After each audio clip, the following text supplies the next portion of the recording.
Hidup ini adalah kesempatan.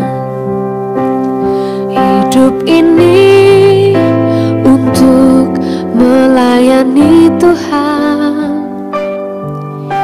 Jangan sia-siakan waktu yang Tuhan beri. Hidup ini. Shalom pemirsa, sebelum mendengarkan firman Tuhan hari ini, kita sama-sama berdoa. Bapa yang baik yang bertahta dalam kerajaan surga, kami mengucap syukur Tuhan buat berkat yang boleh kami rasakan hingga saat ini. Tuhan, pada kesempatan ini kami akan mendengarkan audio Kitab Imamat. Kiranya firman-Mu ini boleh menjadi berkat bagi kami dan nama Tuhan yang dimuliakan. Kiranya Tuhan memberkati kami dalam kehidupan kami. Mohon ampun dosa pelanggaran kami, karena kami berdoa dalam nama Yesus yang menebus kami dalam dosa. Tuhan berfirman kepada Musa di Gunung Sinai, "Berbicaralah kepada orang Israel dan katakan kepada mereka, apabila kamu telah masuk ke negeri yang akan kuberikan kepadamu, maka tanah itu harus mendapat perhentian sebagai sabat bagi Tuhan. 6 tahun lamanya engkau harus menaburi ladangmu, dan 6 tahun lamanya engkau harus merantingi kebun anggurmu dan mengumpulkan hasil tanah itu. Tetapi pada tahun yang ke-7, haruslah ada bagi tanah itu suatu sabat, masa perhentian penuh, suatu sabat bagi Tuhan. Ladangmu janganlah kau taburi, dan kebun anggurmu janganlah kau rantingi.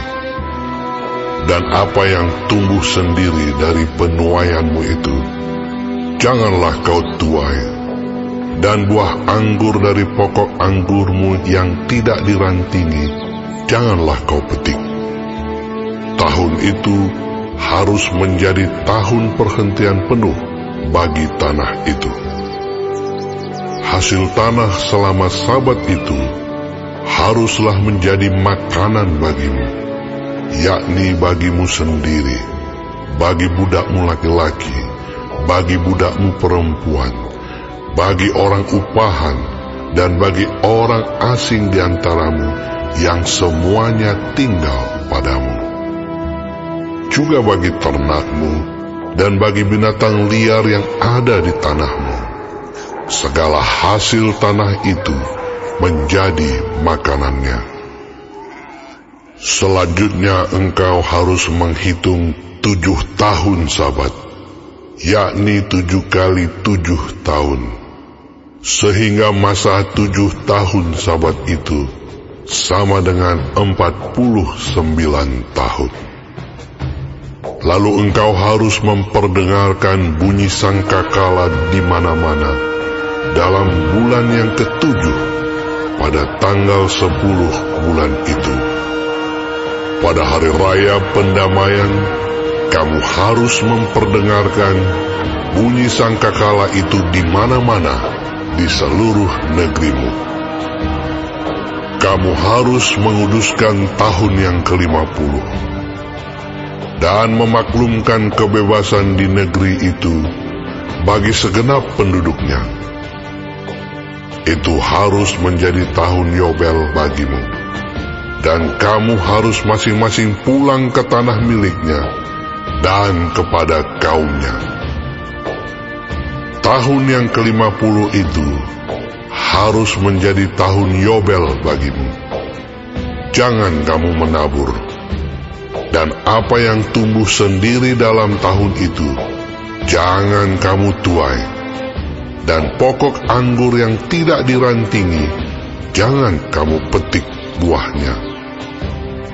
Karena tahun itu adalah tahun Yobel, haruslah itu kudus bagimu.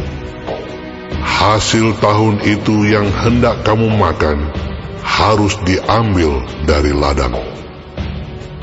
Dalam tahun Yobel itu, kamu harus masing-masing pulang ke tanah miliknya.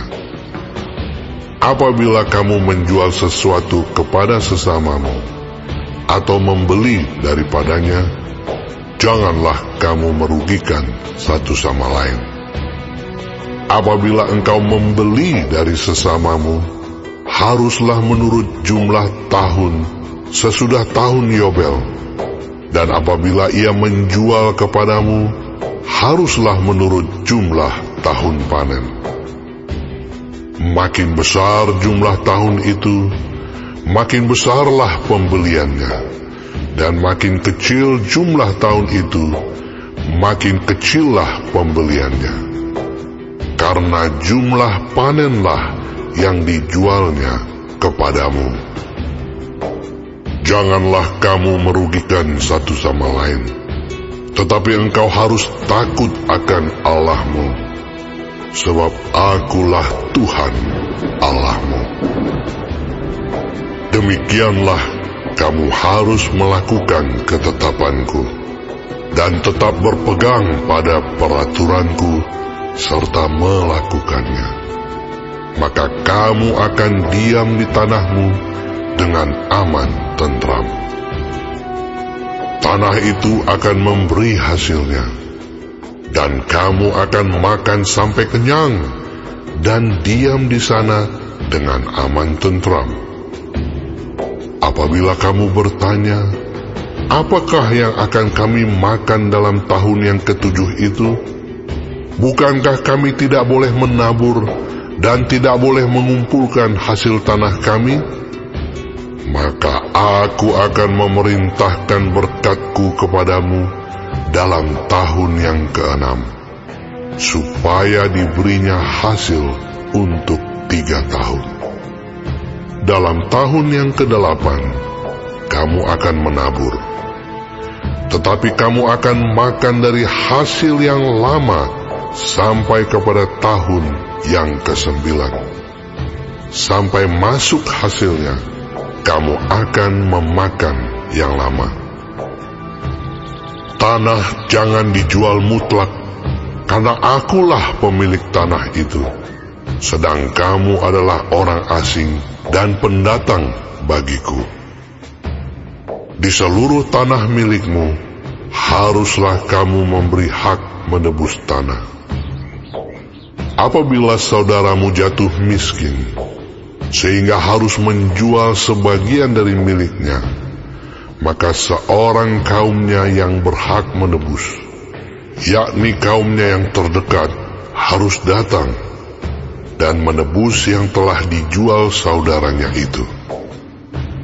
Apabila seseorang tidak mempunyai penebus, tetapi kemudian ia mampu, sehingga didapatnya yang perlu untuk menebus miliknya itu, maka ia harus memasukkan tahun-tahun sesudah penjualannya itu dalam perhitungan, dan kelebihannya haruslah dikembalikannya kepada orang yang membeli daripadanya, supaya ia boleh pulang ke tanah miliknya.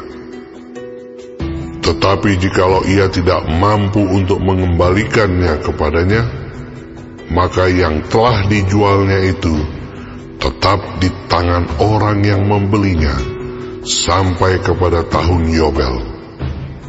Dalam tahun Yobel, tanah itu akan bebas, dan orang itu boleh pulang ke tanah miliknya.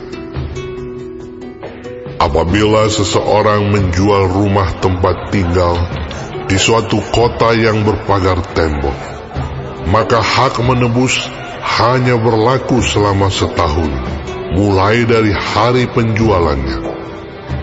Hak menebus berlaku hanya 1 tahun. Tetapi jikalau rumah itu tidak ditebus dalam jangka waktu setahun itu, rumah itu secara mutlak menjadi milik si pembeli turun-temurun. Dalam tahun Yobel, rumah itu tidaklah bebas. Tetapi rumah-rumah di desa-desa yang tidak dikelilingi pagar tembok haruslah dianggap sama dengan ladang-ladang di negeri itu. Atasnya harus ada hak menebus, dan dalam tahun Yobel, rumah itu harus bebas. Mengenai rumah-rumah di kota-kota orang Lewi, hak menebus rumah-rumah itu ada pada orang-orang Lewi untuk selama-lamanya. Sekalipun dari antara orang Lewi yang melakukan penebusan, tetapi rumah yang terjual di kota miliknya itu haruslah bebas dalam tahun Yobel. Karena segala rumah di kota-kota orang Lewi adalah milik mereka masing-masing di tengah-tengah orang Israel. Dan padang penggembalaan sekitar kota-kota mereka janganlah dijual, karena itu milik mereka untuk selama-lamanya. Apabila saudaramu jatuh miskin, sehingga tidak sanggup bertahan di antaramu, maka engkau harus menyokong dia sebagai orang asing dan pendatang, supaya ia dapat hidup di antaramu. Janganlah engkau mengambil bunga uang atau riba daripadanya, melainkan engkau harus takut akan Allahmu, supaya saudaramu dapat hidup di antaramu. Janganlah engkau memberi uangmu kepadanya dengan meminta bunga. Juga makananmu janganlah kau berikan dengan meminta riba. Akulah Tuhan Allahmu, yang membawa kamu keluar dari tanah Mesir, untuk memberikan kepadamu tanah Kanaan, supaya Aku menjadi Allahmu.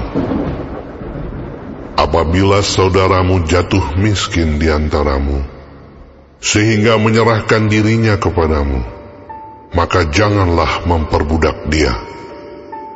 Sebagai orang upahan dan sebagai pendatang, ia harus tinggal di antaramu. Sampai kepada tahun Yobel, ia harus bekerja padamu. Kemudian ia harus diizinkan keluar daripadamu, ia bersama-sama anak-anaknya, lalu pulang kembali kepada kaumnya, dan ia boleh pulang ke tanah milik nenek moyangnya. Karena mereka itu hamba-hambaku yang kubawa keluar dari tanah Mesir, janganlah mereka itu dijual secara orang menjual budak. Janganlah engkau memerintah dia dengan kejam, melainkan engkau harus takut akan Allahmu. Tetapi budakmu laki-laki atau perempuan yang boleh kau miliki adalah dari antara bangsa-bangsa yang di sekelilingmu. Hanya dari antara merekalah kamu boleh membeli budak laki-laki dan perempuan. Juga dari antara anak-anak pendatang yang tinggal di antaramu, boleh kamu membelinya. Dan dari antara kaum mereka yang tinggal di antaramu, yang dilahirkan di negerimu, orang-orang itu boleh menjadi milikmu. Kamu harus membagikan mereka sebagai milik pusaka kepada anak-anakmu yang kemudian, supaya diwarisi sebagai milik. Kamu harus memperbudakkan mereka untuk selama-lamanya. Tetapi atas saudara-saudaramu, orang-orang Israel, janganlah memerintah dengan kejam yang satu sama yang lain. Apabila seorang asing atau seorang pendatang di antaramu telah menjadi mampu, sedangkan saudaramu yang tinggal padanya jatuh miskin, sehingga menyerahkan dirinya kepada orang asing atau pendatang yang di antaramu itu, atau kepada seorang yang berasal dari kaum orang asing, maka sesudah ia menyerahkan dirinya, ia berhak ditebus, yakni seorang dari antara saudara-saudaranya boleh menebus dia, atau saudara ayahnya, atau anak laki-laki saudara ayahnya, atau seorang kerabatnya yang terdekat dari kaumnya, atau kalau ia telah mampu, ia sendiri berhak menebus dirinya.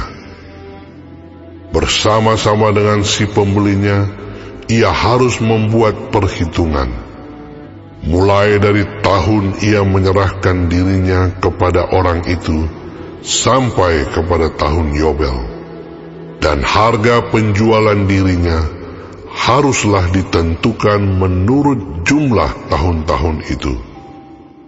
Masa ia tinggal pada orang itu haruslah dihitung seperti masa kerja orang upahan.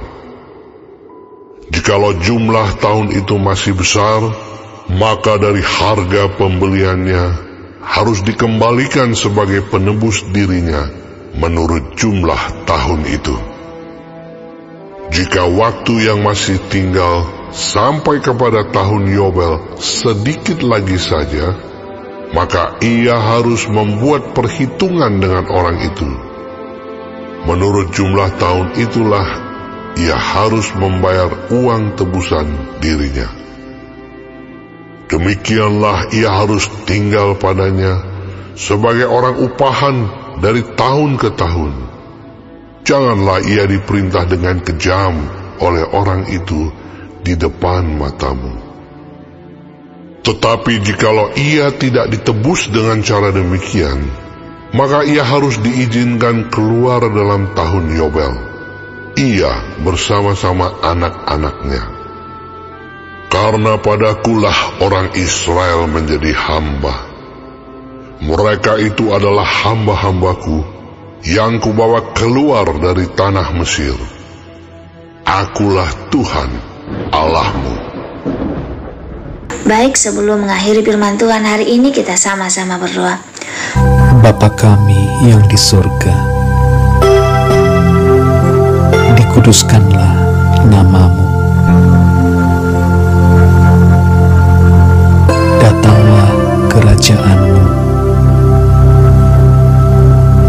Jadilah kehendak-Mu di bumi seperti di sorga. Berikanlah kami pada hari ini makanan kami yang secukupnya, dan ampunilah kami akan kesalahan kami, seperti kami juga mengampuni orang yang bersalah kepada kami. Dan janganlah membawa kami ke dalam pencobaan, tetapi lepaskanlah kami daripada yang jahat, karena Engkaulah yang empunya kerajaan dan kuasa dan kemuliaan sampai selama-lamanya. Amin. Terima kasih pemirsa telah mendengarkan firman Tuhan hari ini. Sampai ketemu besok hari. Terima kasih. Tuhan memberkati.